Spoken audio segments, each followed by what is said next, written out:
Hello, sweet friends. It's Josephine, and I want to tell you the tales of building my studio.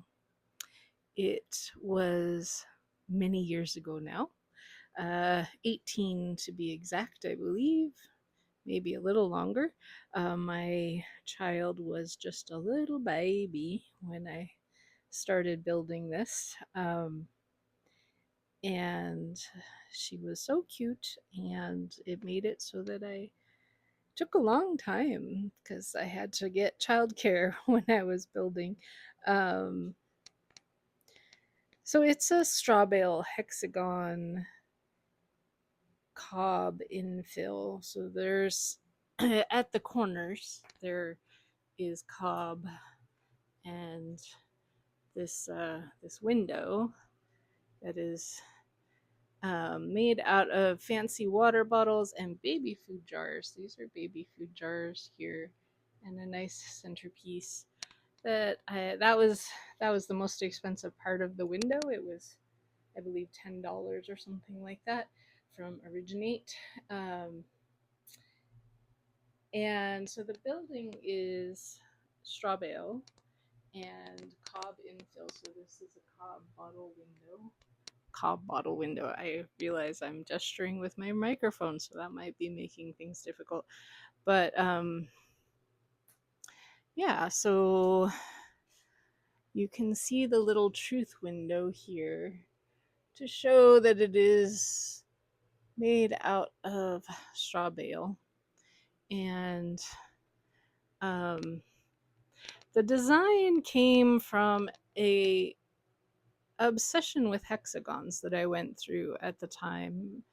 I saw them everywhere. I was really quite in a I was in a zone there for a little bit where um, hexagons just really were my thing. They're still my thing, but I also like all the other platonic solids, not only the hexagon.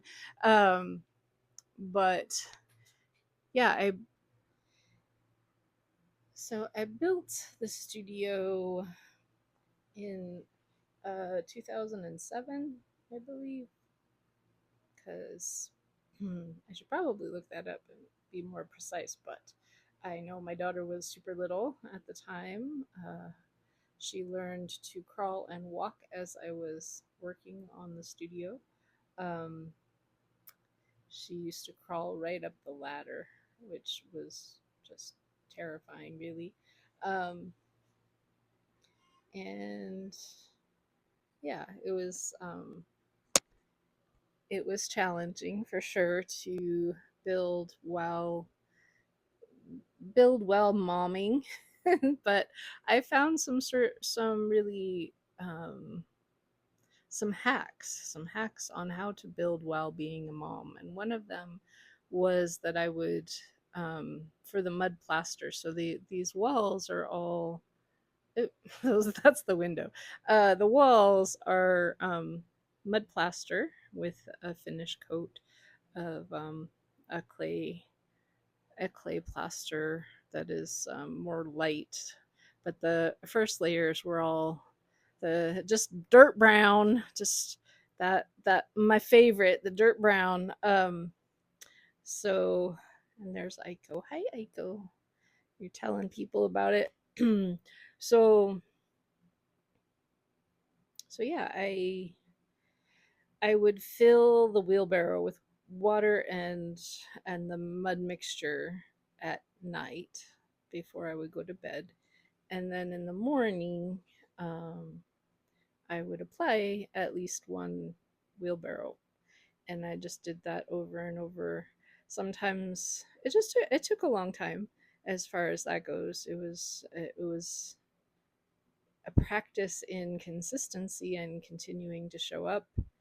But it was good because it was very slow, and I never really got overwhelmed by the plastering process. Anyway, there were other parts that were, you had to push through, and I had to have childcare. But Reina just loved mixing mud and being in the mud. So now they have a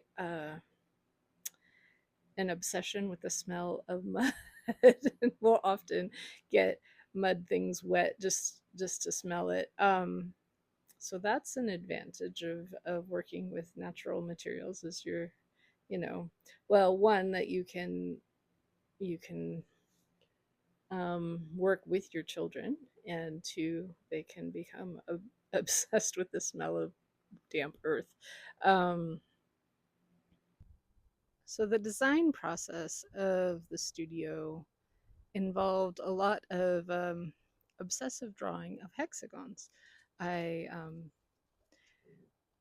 We built this. I've been building uh, with natural materials for since 95, 96, something like that. So I knew I wanted to build this a I knew I wanted to build myself a studio for a long time. It's a good example of long and thoughtful observation. And there was one point when we were putting gutters on the house, and Joe was very frustrated by the corners, and he declared that when we build this studio, it's going to be two straight lines that meet at the horizon, because he just was so tired of the weird angles that we were having to do. Anyway, so then later on, I informed him, as I do, that it was going to be a hexagon, and he was like, "Oh, okay." Of course, he loves it now and is very used to it, but it definitely brought in some challenges into the building process. When I first learned, thought of building a studio, I probably would have built um, I would have built a rectangle with a shed roof, and that would have been the end of it. So it's a good thing to take your time with your design of any building, but particularly one that you are going to make art in. I find the hexagon to be just incredibly soothing, and it's kind of ruined me for working in other spaces. I tend to be a big brat about that. I'm like, oh, it's not. It's just the energy doesn't flow. Oh no. Anyway, but yeah. So this is the outside ish. I never actually did a finish coat of to finish the. I never finished the outside, and it's just mud.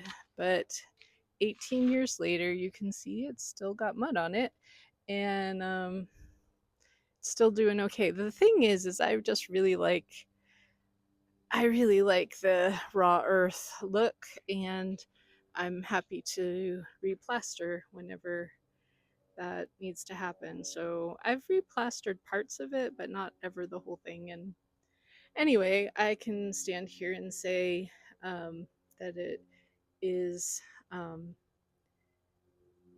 it's standed 18 years, and there's parts though, like over here by the door, where the rain definitely comes at a stronger angle, and it's worn away more, and I definitely should replaster it and maybe do a finish coat. I you know, I would tell anyone else to do a finish coat, but of course for myself, just I'm just gonna live with it. um so yeah, other things I should tell you about the studio.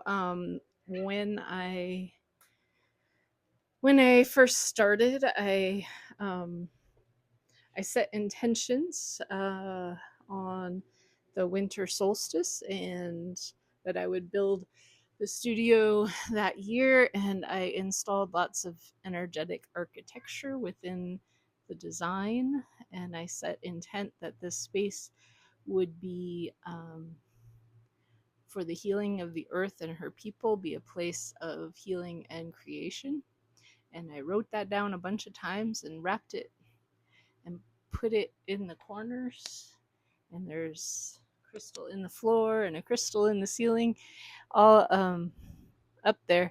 Actually, if you want where that crystal is, it's let's see. I'm gonna go back outside and see if I can um, show you. So up there, there's the cupola. So that's above the treatment space, or the treatment bed, and then up there at the very top there's this little little house up there, and there's a crystal up there that makes all the energy go like that, and kaboom and all of that. But really it makes my work very easy because the room does a lot of my work for me, and moving energy and letting all of those things happen easily. So anyways, that's the story of building my studio.